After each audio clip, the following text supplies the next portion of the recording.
재밌어진 시장일까요? 아니면 여전히 좀 답답한 시장일까요? 자, 지금 뭘 봐야 하는지 이분과 함께 얘기 나눠보겠습니다. 오랜만에 모셨습니다. 주식명가 MTNW 김진만 어드바이저 함께합니다. 위원님 어서 오세요. 네, 안녕하세요. 네, 지금 시장에서 가장 큰 화두는 결국에는 구글인 것 같습니다. 그게 글로벌 시장에서도 그렇고 우리 시장에서도 그런데 그렇다 보니까 구글향 반도체주에 대한 앞으로의 추가 움직임이 어떻게 될까 많이 궁금하실 것 같아요.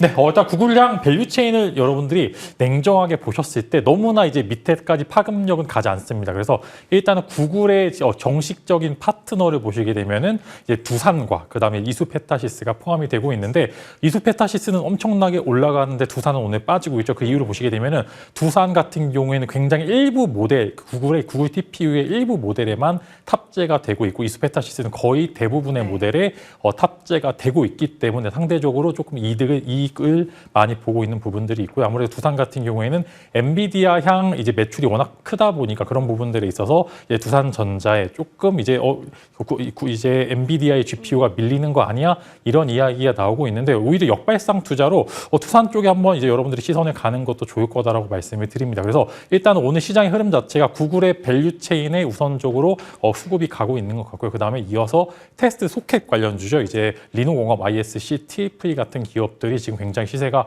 활발하게 나오고 있는데 여전히 추가적인 상승세는 가능하다라고 생각이 됩니다. 그 다음에 마찬가지로 이제 만약에 이제 구글마저 시장 좀 이제 TPU 시장에 뛰어들게 되면은 파운드리 쪽까지 좀 영향이 있을 거다라는 이야기와 함께 AD 테크놀로지 필두에서 이제 파운드리 팹 관련주들까지 올라가는 모습들을 보여주고 있는데 전체적으로 반도체 쪽에서 호황이다라고 생각하시면 됩니다. 뭐 이게 좋으면 저게 나쁘다라고 얘기를 하는 게 아니라 이게 좋으면 저것도 좋을 거야. 그래서 지금 먼지가 묻은 종목들을 잠깐씩 이제 먼지를 닦아주고 있다 이렇게 생각을 해보시면 좋을 것 같다라고 말씀을 드리면서 전체적으로 반도체가 혹여나 이런 쪽으로 나와서 빠지는 종목이 있으면 오히려 매수하기 좋은 기회다라고 생각이 되고 있고요. 지금 우리의 가장 큰 적은 서로 경쟁을 하는 게 아니라 환율입니다. 환율만 잘 잡히면 아마 모두 좋았을 것 같은데 환율이 안 잡히다 보니까 한정된 외국인 수급 내에서 굉장히 지엽적인 종목만 올라갔다 이렇게 말씀을 드리도록 하겠습니다. 맞습니다. 그렇기 때문에 한 번 올랐다고 오후장 끝까지 올라 있냐 이러면 대견하게 느껴지고 그런 지금 요즘 며칠이 나타나고 있죠. 환율이 잡히는가도 계속 두고 볼 일입니다.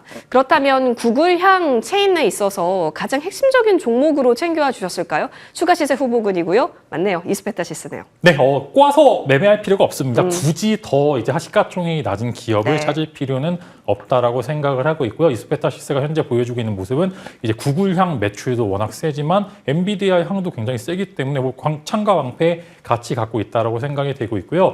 이제 이수페타시스 같은 종목이 좋은 게 뭐냐면 지금 요즘에 이제 액티브 ETF들이 굉장히 많이 출시가 되고 있습니다. 근데 딱 액티브 ETF, 그다음에 패시브 ETF까지 여러 가지 패시브 수급들이 들어오기 좋을 만한 시가총액이 유치가 되어 있기 때문에 여기서 굳이 다른 종목을 매수하기보다는 구글향 종목을 매수하고 싶으신 분들께서는 그냥 묻지도 따지지도 말고 그냥 이수페타시스를 먼저 가장 먼저 손이 나가실 필요가 있다 이렇게 말씀을 드리면서 이제 아마 지금 이제 이야기들이 계속 나오고 있는 게 여기서 구글의 추가적인 상승세가 이어지게 된다라고 하면은 이수페타시스 또한 같이 올라갈 수 있을 것 같다 이렇게 정리를 해드리도록 하겠습니다. 네, 자 구글과 함께 이제 밤마다 우리 새벽마다 엔비디아 봤듯이 구글 보면서 이수페타시스의 움직임도 같이 유추해 볼 수 있겠습니다. 양대 시장 마무리 시간입니다. 동시효과 구간이고요. 혼조세 마감할 것으로 보여지고 있습니다. 코스피 예상 지수는 3,855선, 코스닥은 855선에서 거래 마칠 대기하고 있습니다. 오늘 시총 상단주 보시면요. 삼성전자 그래도 2.55% 버텨주네요. SK하이닉스 보합권, LG엔솔도 보합권 나타납니다. 삼바가 어제 아랫꼬리 이후에 다시 그 아랫꼬리까지 내려온 구간에서 마무리 대기합니다. 고생하셨습니다.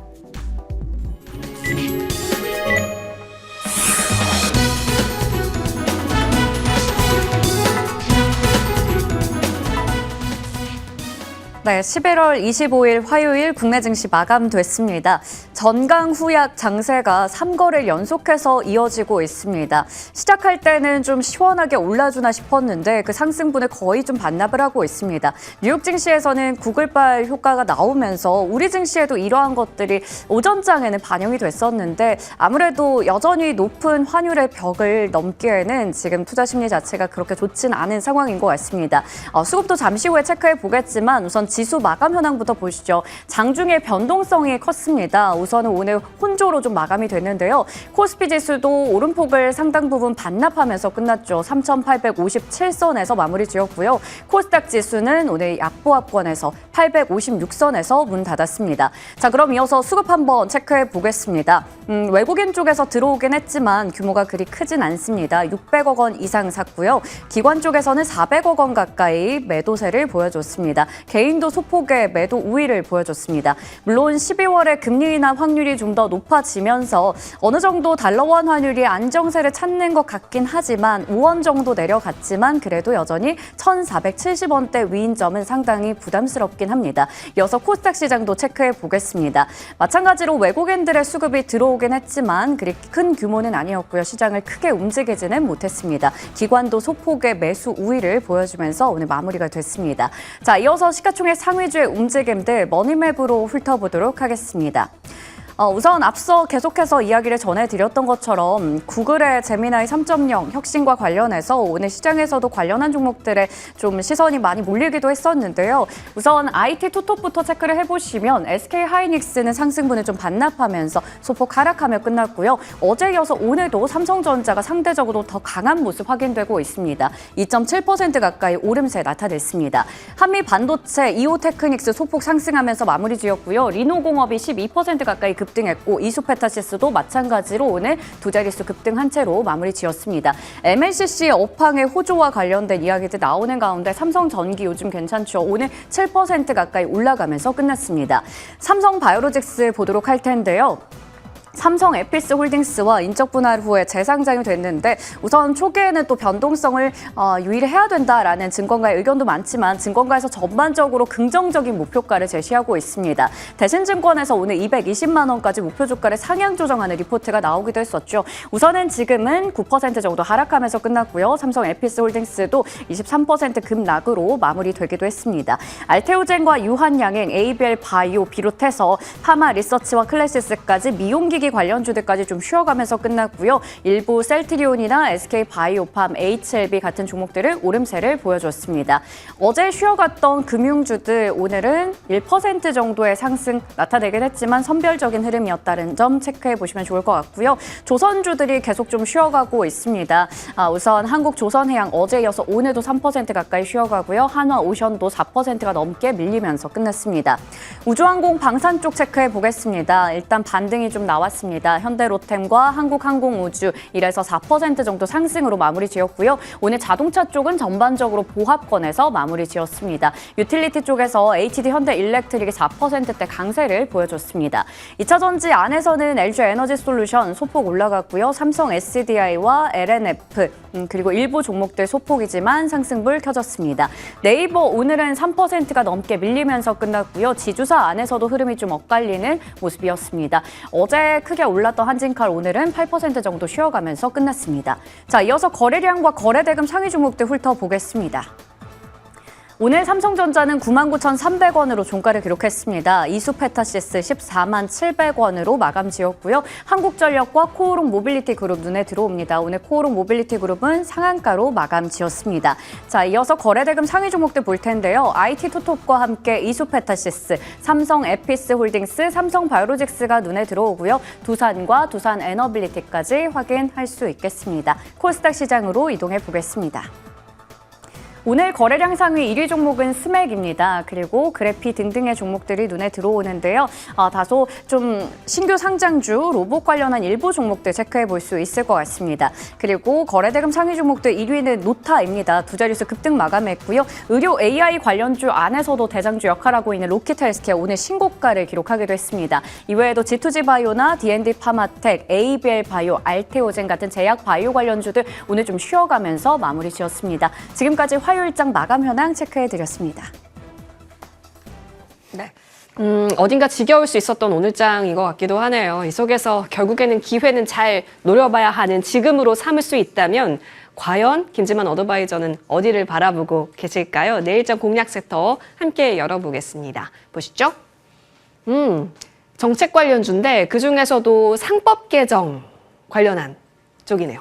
네, 상법 개정이라고 하면 뭐 자사주 매입과 소각 관련된 이야기, 그 다음에 최근에 이제 주주들이 이제 관련돼서 뭐 여러 가지 뭐 임금 보수라든지 아니면 주주총회에서 조금씩 의결권이 늘어나고 있는 그런 상황입니다. 그래서 관련해서 이제 뭐 일반적으로 섹터 그 안에 이제 세부 섹터를 보시게 되면은 뭐 자사주 비중이 굉장히 높은 기업이 될 수가 있고요. 혹은 이제 뭐 분리과세로 인해서 만약 상법과 세법 개정까지 같이 이루어지게 되면은 배당을 많이 주는 기업들도 일부 이제 포함이 될 수도 있고, 그다음에 이렇게 포함되면은 뭐 은행주나 이제 증권주 한번 보시면 좋을 것 같고요. 그다음에 이제 최근에 이제 관련돼서 행동주의 펀드들의 움직임들이 많이 포착이 되고 있습니다. 뭐 동종 종목이나 섹터와 비교해서 너무나 이제 저평가된 종목들은 이제 공개 매수를 통해서 경영권에 참여하겠다는 그런 의사들이 많이 표현되고 있는 기업들이 있는데, 완전히 엄청나게 작은 기업들보다는 정말로 이제 저평가에 준하는 뭐 PBR이나 PER 기준으로 따지셨을 때도 1 미만이 되는 기업, 혹은 동종 이제 PBR이나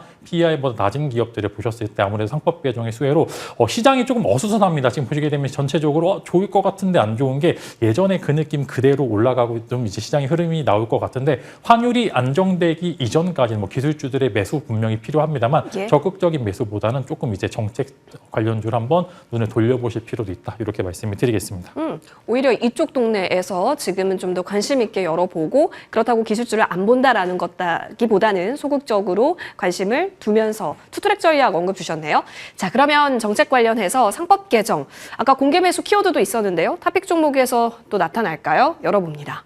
A 플러스 에셋이군요. 네, 제가 이제 이렇게 지분 구조 보는 거 굉장히 좋아하는데요. 이제 최근에 이제 행동주의 펀드죠. 이제 얼라인 파트너스의 공개 매수가 진행이 되고 있는데요. 이제 얼라인 파트너스의 공개 매수가가 8,000원이니까 8,000원 위로 올라와서 아마 이게 실패여서 아마 대제공시가 나올 것으로 예정이 되고 있는데, 일단은 최대 주주 및 관계인 지분율이 25.4%입니다. 근데 이제 관련돼서 이제 공개 매수에 얼라이언스 파트너가 성공하면은 24.9%로 거의 유사한 지분 관계를 가질 수가 있는데, 여기서 추가적으로 다른 사모펀드가 5%의 지분을 갖고 있습니다. 그렇게 되면은 어느 손에 이제 그 지분이 쥐어지느냐에 따라서 뭐 적대적인 M&A에서 충분히 가능하다, 이렇게 생각이 되고 있고요. 이렇게 되면은 최근에 오늘 단독 기사로 나왔는데 A 플러스 에셋의 최대 주주 및 관계자들도 공개 매수를 진행을 하겠다. 즉 이제 맞불이 붙을 만한 그런 상황이다라고 보시면 좋을 것 같은데, 일반적으로 조금 높게 공개 매수가가 형성이 되고 있기 때문에 10,000원 정도까지는 공개 매수를 불러야지만 어느 정도 시장에서 응할 것으로 예상이 되고 있기 때문에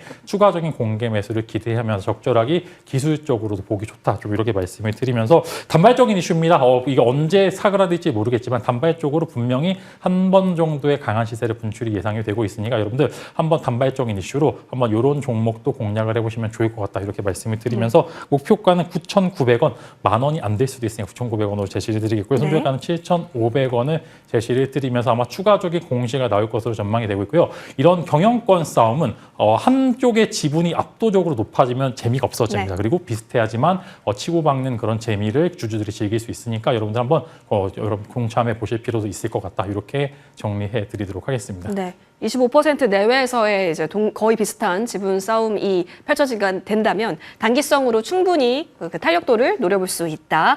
이 부분 저희도 점검해 보겠습니다. 자, 이제 시장이 좀 궁금해서요. 이 부분 듣고 보내드려야겠습니다. 어드바이저님, 사실 지금 뭔가 지겨운데 아까 전에 소극적으로 기술주는 봐라. 그렇다면 우리가 적극적으로 봐야 할 곳은 어디인 건가요? 여전히 이제 소극적인 매수는 매일매일 소극적으로, 소극적이 많이 모으면 더 적극적이 되지 않겠습니까?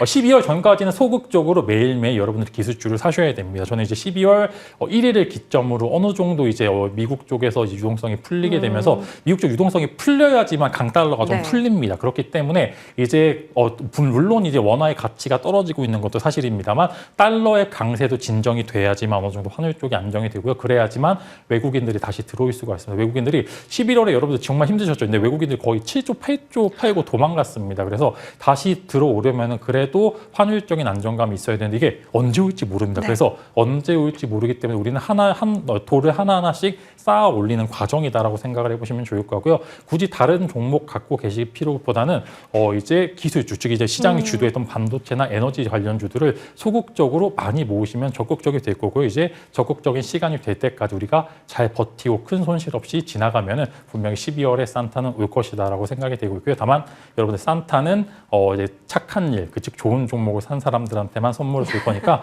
너무 작은 종목 하시지 마시라 다시 한번 강조드리도록 하겠습니다. 네, 좋습니다. 그 트리거는 유동성이 어느 정도 풀리는가를 체크하면서 산타가 어떤 보따리를 들고 오게 될지를 알 수 있을 것으로 보여집니다. 저희는 잘 준비하고 있어야겠습니다.